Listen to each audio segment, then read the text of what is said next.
Welcome to CFOs in Motion, presented by CFO Intelligence with your host, Andrew Zizis. Dynamic and direct one-on-one interviews with CFOs and executives from enterprise and middle market companies. And now, here's your host, Andrew Zizis.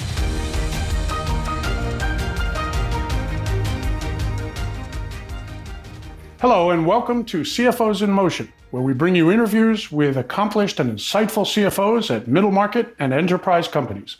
I'm your host, Andrew Zizis. Today we have with us Albert Caamic, Chief Financial Officer at Delta Automotive Transport, located in Bound Brook, New Jersey. Albert has over 25 years experience in the finance and operations world. He's a certified public accountant and also has an MBA degree in management from Fairleigh Dickinson University. Albert was a CPA in Asia, being a former member of the Philippine Institute of CPAs and internal auditors. His background includes working abroad in Asia and in the Middle East. Prior to joining Delta for over a decade, Albert served as CFO for several companies in the food and restaurant industry. He left the corporate world in 2015 and exercised his entrepreneurial skills and opened 2 franchise food retail businesses. After setting those 2 businesses in motion in 2017, Albert came back to the corporate world and now leads finance at Delta Auto Transport. Albert is married with 2 children. Ladies and gentlemen, please permit me to introduce you to a dynamic CFO, a founding member of CFO Intelligence, and most importantly, my friend, Albert Caamic. Albert, it's so nice to have you here. Welcome and thanks for joining me on CFOs in Motion. Thanks, Andy, for that nice intro. Really glad to be here. Well, Andy, thank you also for making me part of the CFO in Motion video podcast. We've known each other for quite some time, and I do really appreciate the friendship. I still remember, Andy, you stopped by on one of my froyo shop, and we had a nice chat over a delicious cup of frozen yogurt. You remember that, right? I remember, and I'm glad that we did that, and I'm glad that we've known each other for so long. And I'm so happy that you're joining us today. Well, thank you. Andy, I want to congratulate you on this new venture, CFO Intelligence. Wow, the name speaks for itself. I think it's a great idea, and I'm very excited and truly honored to be one of its founding members. Look forward to future meetings, events, and forums, just like in the past. Well, thanks, Albert. This is going to be a great discussion, too. So let's jump right in. Tell me, who is Delta Automotive Transport and what services does the company provide and who does it provide those services to? Well, I'll make it simple. I'm a simple guy. Delta Auto Transport. We transport automobiles from one place to another. It could be 1, 2, or even 10 cars all at the same time. It could be 15 miles or 6,000 miles. We were founded back in 1999 by one individual who, from his humble beginning, used to be a truck driver. And you met him. He's a very dynamic individual. He found his specific niche into this industry, grew his company over the years. We now have a fleet of over 150 specialized auto transporters, including heavy-duty tow trucks. And we have the latest technology in terms of electronic log device, GPS, onboard camera, and scanning devices. We are also EDI compliant. We have 2 subsidiaries, a heavy towing company, and is complemented by a truck service center.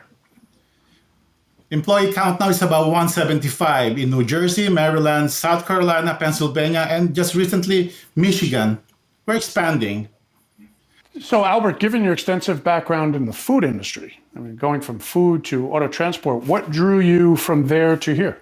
Well, let me answer you this way. I always wanted to do something similar, but on a different setting.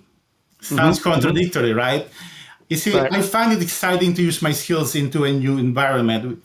We oftentimes hear the phrase, think outside the box, right? Well, bringing my expertise and applying it to different types of challenges or industry, I like that. I am really glad I got into this industry. Not only I'm able to utilize my skills, but I also learn new things. More importantly, Andy, I'm able to bring the new sets of values to the organization. At the end of the day, great CFOs will always excel, regardless of what the industry he or she is in. All right, so I've always viewed you as a great CFO. Let's talk about from a CFO's perspective, how the recent last couple of years affected Delta's business.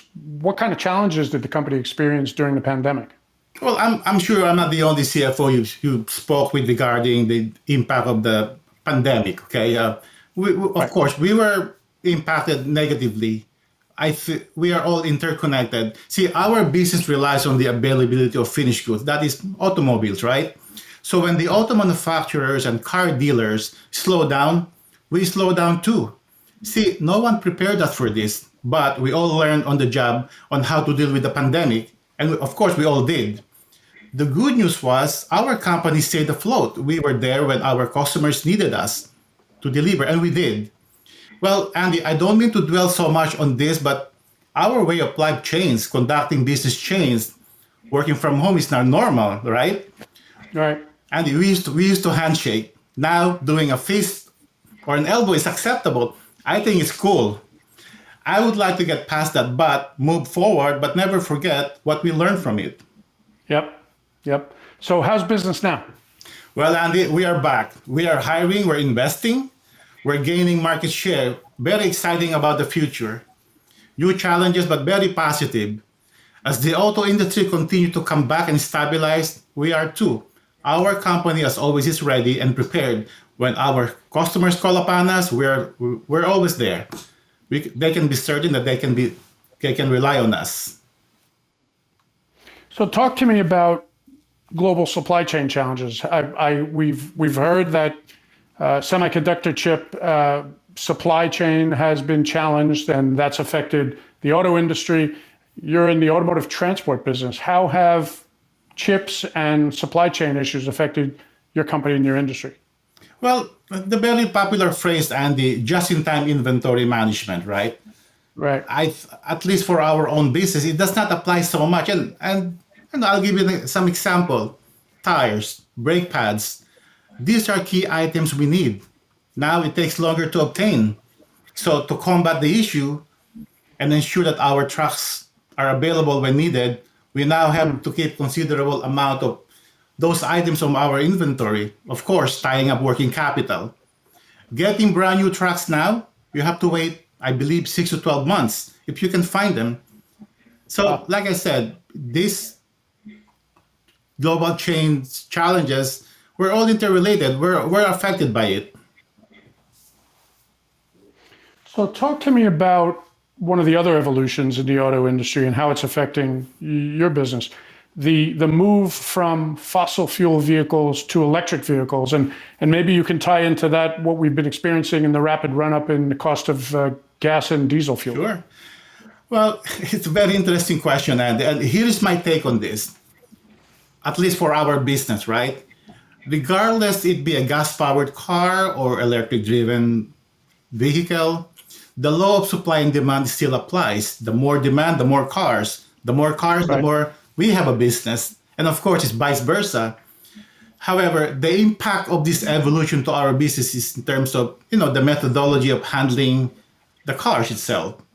Generally, electric cars are heavier than a gas-powered cars. Of course, the same class. We are bound by safety rules and regulation. In other words, as an example, a car carrier can usually load 9 cars. With the electric, we can only load perhaps 7 or 8 due to its weight. However, we still have to drive to the same miles to the same destination, right? So the effect would be we're going to be charging a little bit more on the, handling of the higher car. During cold months, dead battery is differently addressed. You can't just jump it. It has to be charged. Well, at the end, our company moves cars regardless of how it is powered. But I think, Andy, on a larger scale, the bigger question is, will truck drivers be replaced by the automated technology? Some experts say that over time, driverless trucks will revolutionize the shipping market in a way, that will benefit the shippers, but likely eliminate most of the 3.5 million truck drivers' jobs in America. Oh, hold on. Let's not forget self-driving cars, right? Or even flying cars in the future. That's the bigger topic we will not attempt to talk about it now. Right. That's another conversation for another discussion. Yes. So Okay, so I get that. So fuel, move to electric vehicles. You're still Delta Auto Transport will continue to move vehicles, no matter what kind of vehicles they are. Correct. What other challenges? What specific challenges is the company facing, or maybe expanded to your industry? Challenges that are occurring today, or that you're anticipating? Well, Andy, this is now the reality, and we can talk about this all day. Put this in quote: driver shortage. Right now, there's 81,000 drivers shortage all across the U.S., up 32% from just 3 years ago. See, Right. there is not much new drivers coming into the pool. The ratio of old drivers retiring is higher than the new drivers coming in, and it is an issue. So, what are the factors? Why? Compensation. They can find better gig out there making the same or more money. I think quality of life plays a major role. Drivers want to be home more. It's an issue. We go through this in our company. The good news is, our management was proactive. We planned and addressed this before. On the compensation side, we put in a better compensation plan for our drivers. Of course, with parameters like safety, adherence to policy, etc. We offer better benefits as compared to other car or competitors, making it more probable that they're home more. We have drivers, Andy, who left but came back. It's an issue across the board, and I think to solve it, and again, it's a much, much bigger issue, improve the overall culture, maybe providing shorter routes, have driver come home, adjust pay. It all boils down to quality of life and economics. So Delta Auto Transport is a company that obviously takes very good care of its employees and seeks to maintain a good culture and a profitable business. How does all that tie in with what we're all experiencing now, the I word, inflation? How is that affecting your industry? Andy, it's funny, but there is no better time to talk about this but now, right? As we all know, even before the event in Europe that is happening, which is sad, okay? Gas prices has been keep creeping up. Inflation now, 8%, highest in 40 years. Well, all other items using the transport business or day-to-day has gone up. Well, as the CFO, my job is to alleviate the impact to our bottom line. We've been reaching to our customers to improve the top line, meaning asking for a price increase, quicker payment terms, more importantly, monitoring, managing controllable expenses. Unfortunately, certain expenses such like truck insurance, health insurance, benefits, they continue to rise year after year. The CFO's job is to keep everything afloat, keeping it together with the stakeholders in mind, ownership, employees, and our customer. And this is a very good example of how the role of a CFO has evolved so much, touching every facet of the business. And you've been at it for quite some time, and you're obviously very good at it. Well, trying, Talk to me. Talk to me about the current environment in the broader sense, because Delta Auto Transport is in a couple of different niches, but at the end of the day, it's also a trucking company. And with the constraints we've seen on driver supply and so on, what do you anticipate for the future of the trucking industry as a bigger picture? Well, I always believe that we will find a way. We will discover new efficiencies. We will be more flexible. CFO should be applied like a bamboo. We glide, we adapt through changing times. This environment today, Andy, is like a seminar. We will all model with it and learn from it. As long as consumer packaged goods are needed by the consumer, the trucking industry will always remain, even with the most advanced technology out there. So, Albert, you were previously the CFO of a large international publicly held company, Mitsui Foods. Big change from large global company to small privately held company. I'll ask you the same question about the difference in industries. You went from large food, global, international company. You've been involved in retail food franchises. What's it like to make a jump from very, very big to very small private? Well, before I joined that large international company, and it was public, I was the CFO of medium-sized firms. So my experience basically runs through small, medium, and large entities, right? So, but at the end of the day, every company needs someone who will, number one, plan all financial activities using past events and applying it for future needs, right? Someone who will make sure that the company does not get in trouble, negotiate with banks, suppliers, customers, direct or indirectly, doing strategic planning with the CFO of the president, helping shape the future of a company. I did not find much difference. Yes, in terms of reporting, it's different, but the main gist of being a CFO is similar. Same goals, responsibilities. However, you know what? I find it more interesting being in a smaller company. You may not have all the resources you have like in a larger firm, but you know what? You are closer to the action, and that's what makes it more excited. Wow, that's a very interesting perspective. So you at a large company, you have a lot of resources, but in a small company, you're closer to the action. I like that. Correct. I like the picture. So you went from large to small. You went from one industry to a completely different industry. Given what you've learned and your experiences, would you make the same move again?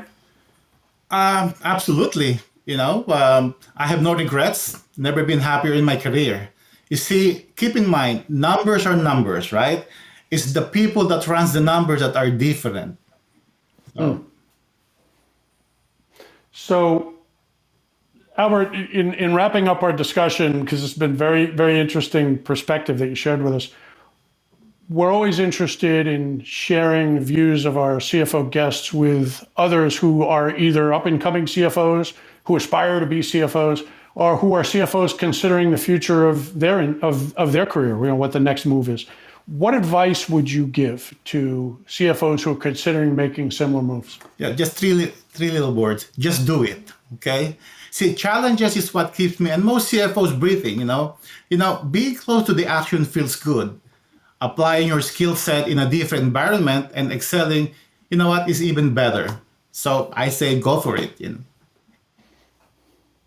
Well, Albert, thank you very, very much for joining us today and for sharing your views. Ladies and gentlemen, if you'd like to learn more about Delta Auto Transport, visit www.deltaauotransport.com.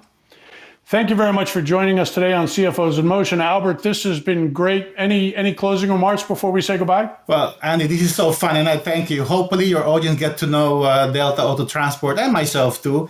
Keep us in mind should your need arises. Be safe, and let me leave you with this. My bicycle theory, right?